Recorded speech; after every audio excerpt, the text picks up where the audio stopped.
Want to see how I sewed this one-of-a-kind doll dress by hand? Stick around. Hi, if you don't know me, my name is Ainsley from Fairytale Vibes, and the video you are watching is a video documenting the process of me giving this Heather Grayson Shadow High doll a fairytale inspired makeover, which mainly consisted of me making this beautiful one-of-a-kind dress, like I said before. The other thing I did to her was basically just kind of straighten her hair.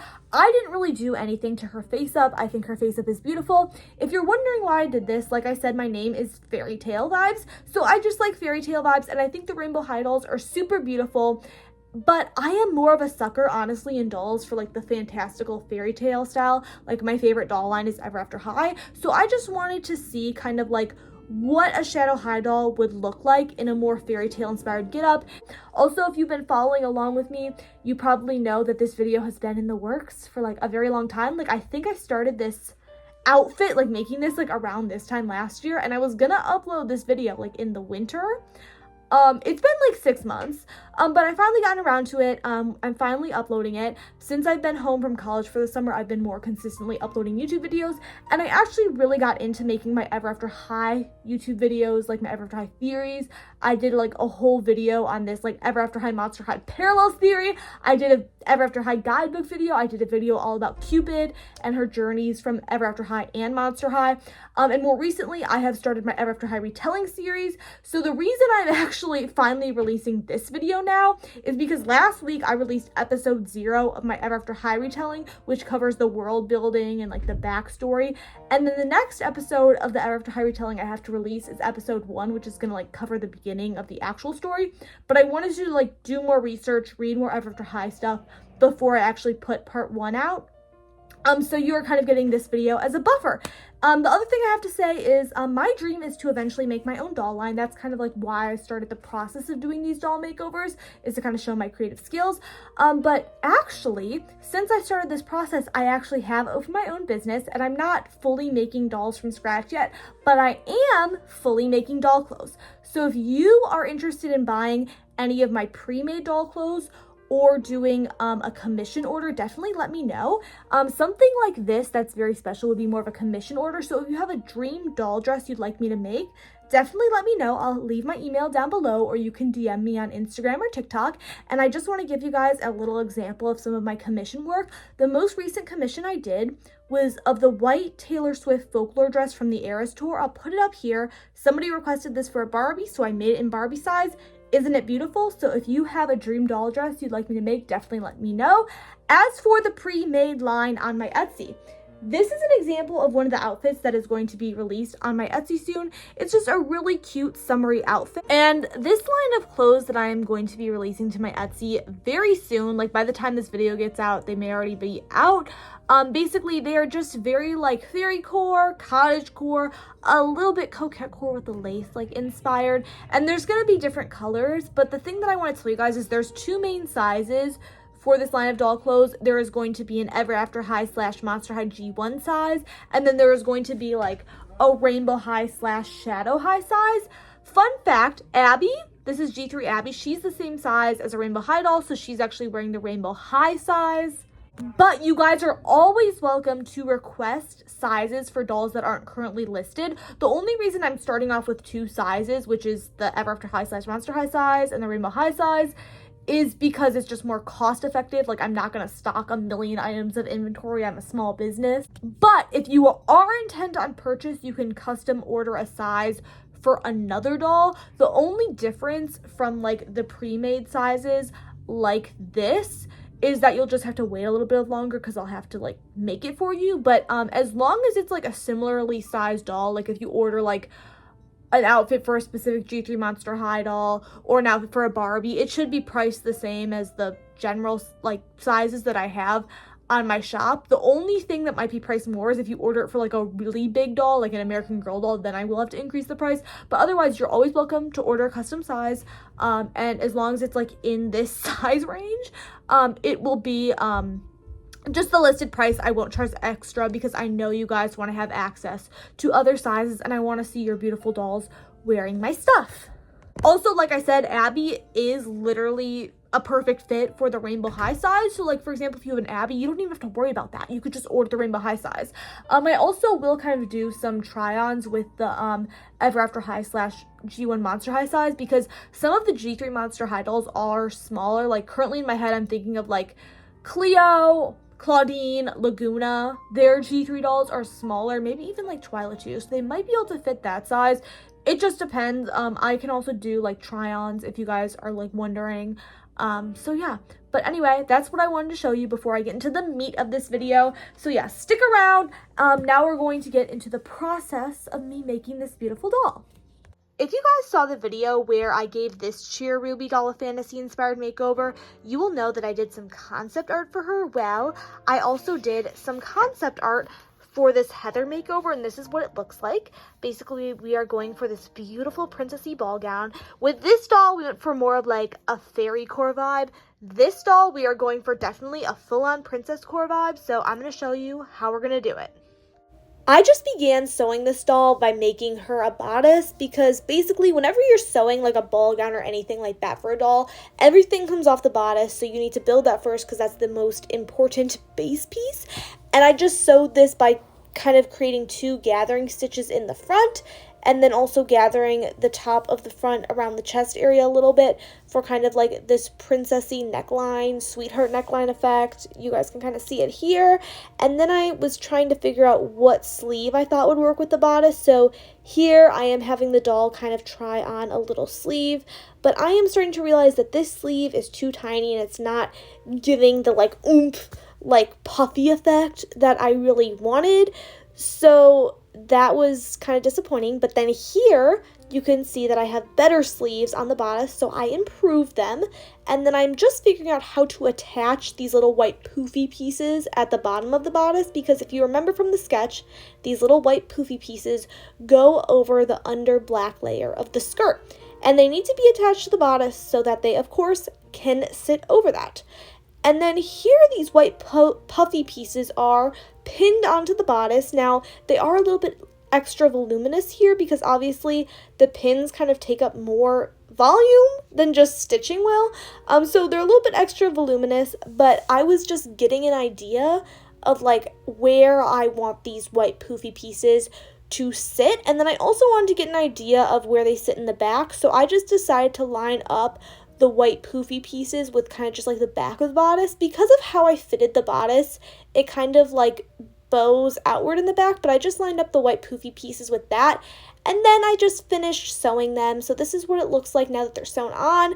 I was a little frustrated because they were a little uneven, but like this fabric is very precarious to work with, and it doesn't always lay exactly how you want to lay. But in this clip, I just decided, you know what, I'll just iron it and then it'll work out. Obviously, they're a little bit uneven, but I still have a lot of tweaking I can do before we get to the final product. And then I was just like, can you lay flat for a second, please? But besides that, I am really happy with how it looks on the doll. I think they are in the right place. The only thing that I started to be concerned a little bit about here was the back of the bodice and how these little poofy things were attached to the back. Because if you see in the back, I know that the black skirt is going to come up to there where my nail is. And I was starting to think, this gap is a little big, especially compared to the front where these white poofy things come all the way together. So I am realizing that, maybe they should have been like this, but also we don't really have room to do that now. And that's just going to cause more complications for how everything's going to be attached. And then I came up with a solution, which is, to add something in the back. And I think that would also help balance out the dress better, because typically like poofy ball gowns have some sort of bustle or something in the back. And I am not really sure at this point what I'm going to add back here, but I do know that the next thing is to add like lace under these white poofy things. So I'm going to worry about adding the lace, and then I can figure out if I want to add something else back here. I mean, it is kind of going to be covered by her hair, but I don't really know. And then here I am, and here is the lace. So I am adding these 2 colors of lace. They were in the sketch, and I'm using this purple and blue lace to go under the white, because I really like how it matches her eye color. This doll is mainly black and white except for her eyes. So I wanted this dress to be mainly black and white except for the lace, which matches her eye color, ironically. And then you'll see this in the next clip. Hello, so everyone, it's the next morning. This is an update after all my sewing last night, and it's actually looking pretty cute. So we still obviously have to do the black underskirt, but these little poof layers are looking pretty cute. The only thing is they're not laying quite right by themselves. Let me show you. Like, yeah, so we need to iron them down eventually, but we're gonna make the black part of the skirt first. I also feel like we might be able to kind of like stitch them together so they stay like that, like put just like a little stitch under there, a little stitch under there, and then they will all stay like that. Also, this part just like keeps wanting to pop up, so I'm gonna have to like sew this down as well. Like there's like a little, I don't know if you can see it. It's like here, I had to tie it off, and somehow because of that, this part keeps wanting to flip up. I don't know why. The only thing is obviously in the back. This does not look so cute right now. I'm gonna put the black skirt on. I definitely am gonna have to add something here. I do think I'm actually gonna do the bow. I think a bow would be really cute, fill up all this space, or I could do something else here just because I feel like that's gonna be weird since it's like completely like closed in the front. Or like I said, I could do that other thing where I add a bow, or maybe I could do some sort of snap, and if I want it to come together in the back, it would be like this, but obviously laying flat. So maybe I should pin that. Why don't we pin that and see how that looks so I can see it without having to hold it? Okay, yeah, so that is what that looks like. I just pinned it. It does actually, like, it doesn't look horrible. It does look kind of cute. How does that look? Does that affect the front? It may make the front like too bunchy. Ugh, her hair is getting everywhere. I should just put her hair in a bun. I don't know. Is that making the front do anything weird if I do that to the back? I don't think so. Not really. That's how it looks. Ugh, this pin's coming out already. But yeah, that's an idea. So we'll just see. Also, guys, here's the other tee. We have two options for the black skirt. We can use this plain, or we can use this like faux satin. The only thing about the satin is it's like not super high quality. Like, I don't know. Can you hear that? Like, it's not like totally like hard or anything. It's just like not, like this side of course is silky, but it's, I don't know how to explain it. It's just like not the softest. I feel like it's decent quality. And things, I've made doll outfits before with this, and I feel like they looked kind of fake. But that's also when I use my sewing machine, and I feel like maybe if I hand stitch it. But I'm also kind of worried because I have to sew a ton of little pearls onto this, and I don't want it to look cheap. But I have a ton of this black fabric. Why do I have so much? I got this for like an American Girl doll outfit a long time ago, and clearly I did not need this much. I don't know why I have so much. But maybe I should just go ahead and try to use it. Also because I'm thinking I'm gonna have to make an underskirt, because I'm guessing she's gonna need a petticoat to hold the dress out. So maybe I could use this just regular black to hold for the petticoat. Also, as you can kind of see, if I use this black, I'm gonna need 2 layers either way, because look, it's like see-through, like anyway, so I think we're gonna start off with this, but we're gonna need to measure the skirt. So I think what I'm gonna do for the skirt, where's the doll? Here's the doll. There's 2 ways you can create a big ball gown. You can just make the fabric long and then scrunch it at the waist so that it naturally billows out, or you can cut it so it billows out. And I don't think I'm going to do the scrunching option, just because, look, there's already so much fabric up at the waist. We don't need any more. If we were to do the scrunching, then basically what we would do is, like, say this is our fabric. We just make the skirt, and then to get it to fit around the waist, we kind of scrunch it up like this so that it goes out, as opposed to just cutting it like this. But then we need like a back and a front. So we'd really actually need 3 pieces, because we need a closure at the middle of the back. But it's like we have a front piece, and it goes like this, like a triangle or like a trapezoid, so that it goes out instead of like scrunching it. Okay, if you know sewing talk, then that makes sense. If you don't, sorry. Yeah, so I'm just gonna do this off camera, but just know I'm gonna measure her waist and then divide it by 2, and then I'm gonna measure like how big I want the bottom. Look, this is so funny. This is how I'm figuring out how big to make the bottom of the skirt. I just with the this little, what's it called, like measuring tape, I made a shape for how big I want the bottom to be, and I'm like, that looks good, that looks princessy enough. I can't make it too wide because, look, this stuff is already pretty wide at the top, and then it's gonna, yeah, you know what I mean. We don't want it to be just like a giant cupcake, but I think that's good. That's about, like, it was at, like, 22 inches. So then the front needs to be 11, and the back needs to be 11. Then we're gonna split the back in half, so that's about, like, 5.5, 5.5. But then we need to add in seam allowance. So really the front is gonna be, like, 12, and then the back is gonna be, 6.5, 6.5. Yeah, because we're adding about an inch of seam allowance because we're going to have a ½ inch on either side. If you know what seam allowance is, slay for you. We also need to figure out how long it's going to be. 8? Okay, I need to do that off camera. I need to use both my hands. Also, okay, guys, I thought I hit record, but I was just going to say it is about 8 because it's going to be, like, out here. And then we'll probably go to 9 for the seam allowance. So then at the top, I forget what I measured for the top already, guys. Why did I not write that down? It was like 3 in the front. And then it was like 2 with the seam allowance. And then this was like 12, 6.5, 6.5. Yeah. And then by 9. With, yeah, obviously with seam allowance included. So now I'm going to write that down so I don't forget. I also just realized if any of you who are like not from the US, who do not use inches, are watching, you guys are going to be so confused.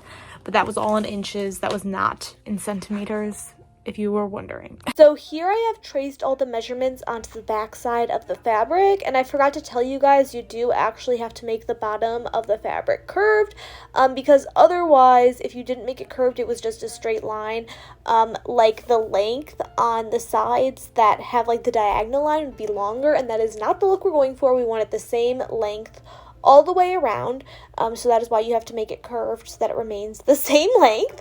And then the other thing that I want to tell you guys here is if you're wondering, what did I use to trace it?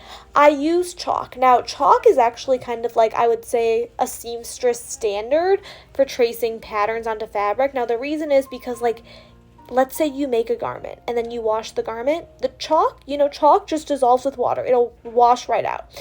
So the chalk that I have is not necessarily seamstress level chalk. It's just this random chalk that I have. But hey, we're being cost productive and it works. And sometimes if I have lighter fabric, I will use pencil because the pencil will show up better on that. But you know, for darker stuff like this, I will use chalk. And also, like, it's on the back side of the fabric. So even like if for some reason it's stained a little bit, like, it's fine. Nobody's going to see this. This is going to be under the skirt. But yeah. So I decided, in order to make sure that the curves line up on both sides of the front of the skirt, I folded them in half, so I'm gonna cut them like this. Okay, so yeah, this is what it's looking like. This will be the front part of the skirt. I think before I sew it, I will iron it just to get out these little lines. I'm also gonna kind of wipe off the back to get rid of this chalk. And then I'm gonna just cut off the next 2 pieces of the skirt. But it'll be different. So, like, for the front, we are just doing 1. But for the back, we have to do 2 since there's going to be, like, in the back, in the center of the back, we're going to have snaps, you know, so she can obviously close the skirt. So that's why we're doing 2 halves, because it's just easier if there's a seam down the back. But anyway, I'm going to do all that stuff off camera. I'm also going to try to get, like, just, like, wipe the chalk off so it doesn't get all over everything. But yeah. So here is the next update. Obviously, the top part of the dress has not really changed, but what has changed is the bottom of the skirt. I have cut out the 2 back panels for this skirt, and as you can see, I have sewed them onto the front panel of the skirt. The next thing we really need to do for this skirt is to, of course, hem it so it does not fray at the bottom, and then basically sew up the back, because we cannot have a gaping hole in the back of the skirt. But if you guys will remember, earlier I said that we did need to make a petticoat, and the petticoat goes under this and helps it kind of poof out, and we are going to be using the plain black fabric for the petticoat. And at first I was thinking, oh, you know, I will have to cut out 3 panels for the petticoat like I did for this. But then I am realizing here that actually, if I want the petticoat to have the same measurements as the overskirt, I could just take this entire piece and then trace it along the petticoat. But then I also remembered we need the bottom of the petticoat to kind of puff out more. So here I am deciding that basically along like kind of this line, that's where I'm going to trace. That part of the petticoat will have the same measurements as the top part of the overskirt, but then along the bottom, I am going to try to like kind of add a giant ruffle, like gather the fabric and make it ruffle, because we want the petticoat to kind of make the top part of the skirt poof out. And if it's the exact same measurement, it's not going to make it poof out. We kind of need to add more volume to the petticoat underneath, like here where I'm tracing, to make the top part actually billow out over the petticoat. So what I'm doing in this clip is I have actually just pinned the black skirt onto the top piece of the dress, and then I'm putting my fist underneath it because I'm trying to see what it will look like when the petticoat is under there, like how poofy the petticoat needs to be. And then I'm kind of measuring how far down I want the ruffle on the petticoat to start, like where I want it to like start poofing out underneath. And I am kind of realizing, so obviously on the top we kind of have those little white poofy things and then the lace poofy things. Basically right underneath where those lace things stop being poofy, that's where we kind of need the underskirt to poof out. So that is where we want the ruffle on the petticoat to start. And then here I'm just kind of showing you guys in the back, like where I'm going to have it kind of close and what it's going to look like in the back. And again, obviously I do think we need to add something back here, probably a nice bow or something. And I'm also debating, should I add a snap here or should I just like directly sew it onto the top part of the dress? Because there's already 2 snaps on the top part of the dress, and then that would save us having to add another snap. And then obviously I still need to hem the bottom of the skirt, but I want to add the petticoat. Then here I have realized that basically I don't want there to be 2 waistbands at the top of the skirt. Now, what do I mean by this? Well, if I did the petticoat as a completely separate piece, then that would add another layer to the waistband, and that's just going to make too much sitting at the waist. So what I decided is I am just basically going to attach the top of the petticoat to the top of the skirt here, and then I am going to fold them over and do 1 hem. So do you see how I'm folding that over? I'm just going to do that, but with the petticoat under it so that they just kind of become one piece at the top. Obviously at the bottom the petticoat is still going to be a different piece, but at the top I do think I'm going to connect them so that there's not like 2 waistbands. So I just wanted to show this in case you guys were wondering what like making the petticoat is looking like, but basically this is the top part of the petticoat under here, and this is going to be the bottom part that has the ruffle that is actually going to make it poof out. So right now I'm just pinning them together, and then I'm going to sew them together. And yeah, and then this is the outer part of the skirt, which you guys already saw. Guys, so I wanted to show you, I'm finally ironing this because I was going to sew the petticoat too, and then I was like, no, I should iron like the outer skirt by itself first. So I have the iron up there. I'm going to iron it on this chair. And then I also should probably take this off because I kind of need to iron this so this stays down as well. And if the ironing doesn't get this to stay down, then I'm just going to like kind of sew it down, like kind of tack it with a little stitch like that. So we'll see. Guys, so I was trying to film this update for you, and then I guess I like took a little rest because I don't know what happened, but I'm back. So here's the update. So no, this is not done being sewed. Just basically what's going on here is it's just pinned. So her hands are off because it's easier to get on the top that way, but this is what it looks like. And the reason this pin is here is to see how much I'm going to hem it. And I feel like this is an appropriate amount to hem. Like, it's a little longer than her feet, but you know, I really want this to be a full ball gown, and I want it to like touch the floor, and I don't want her toes to peek out. So I feel like that's going to be an appropriate length, and that's actually the length that I originally measured. So, you know, if my measurements, you know, if my math is all adding up, that should actually be the correct length. Now let me show you what's going on back here. So basically we just have a whole bunch of things pinned together because this is not fully sewn. So there's a bunch of pins under there. What's going to happen is there's actually going to be a snap under there. And hopefully there's enough room for another snap, or maybe I'll have to put the snap farther down. But then on the outside, I'm also going to put a snap because as you can see, there's still a big gap here. So on the outside, I think I'm going to put a snap and put a bow. If the bow doesn't look good, we'll just put like another, like, we'll just basically put like a white bustle. Like, do you see how we have these little poofs on the side? We'll put like a white bustle. If you don't know what bustle is, it's basically just one of these, but like on the back. So we'll have something, and then obviously we have to like sew this up because this is like completely open right now. So we'll sew this up, and yeah, this is what it's gonna look like when it's done. Like, it's already looking so slay, and obviously we still need to do the embellishments. I feel like I say this every time because I don't want you guys to forget. There's gonna be embellishments. So yes, this is looking so slay. This is staying down a little bit better since I ironed it, but I don't know. Okay, yeah.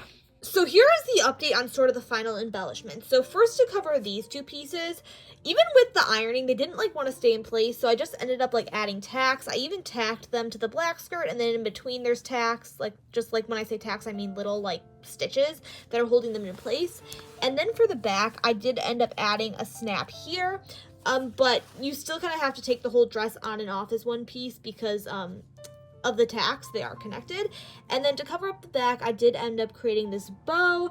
And if you want to know how to do this, you can honestly just look up like how to sew a bow. You just like kind of make this piece of fabric, or yeah, this piece, and then you make this piece to go around it. And then I just added like 2 little ruffles to go under, and then it snaps on there.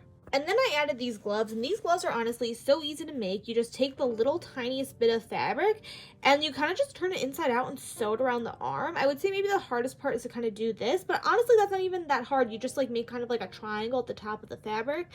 It's a little hard to hem that. And then if you want to know how I get these on, these aren't stretchy, so I basically just take off her hand. Let me show you. I take off her hand and then slide it on, and then I basically put her hand back on. If you did this and you were not using a doll with removable hands, this would definitely be way harder. You would either have to make this out of stretchy fabric so that it could stretch over the hand, or you'd have to add like some sort of tiny snap on this side to snap it on. But now let's talk about the beading. So for the top, I just added these really pretty tiny silver beads kind of around the waist and around the top of the bodice. Now coming down here, I did add these little pearls. Now these pearls were probably the hardest part to add. To figure out where they laid, I kind of just like laid them out, and then I sewed them on. But again, pearls like to roll around, so they're not perfectly even, but I am pretty proud with how I got them. And I added some on the side, and I also added some on the back. Guys, I don't even know what to say. I am so happy with the final result of this doll. Everything turned out better than I could have even imagined. Just let me show you guys the original sketch. This is the original sketch.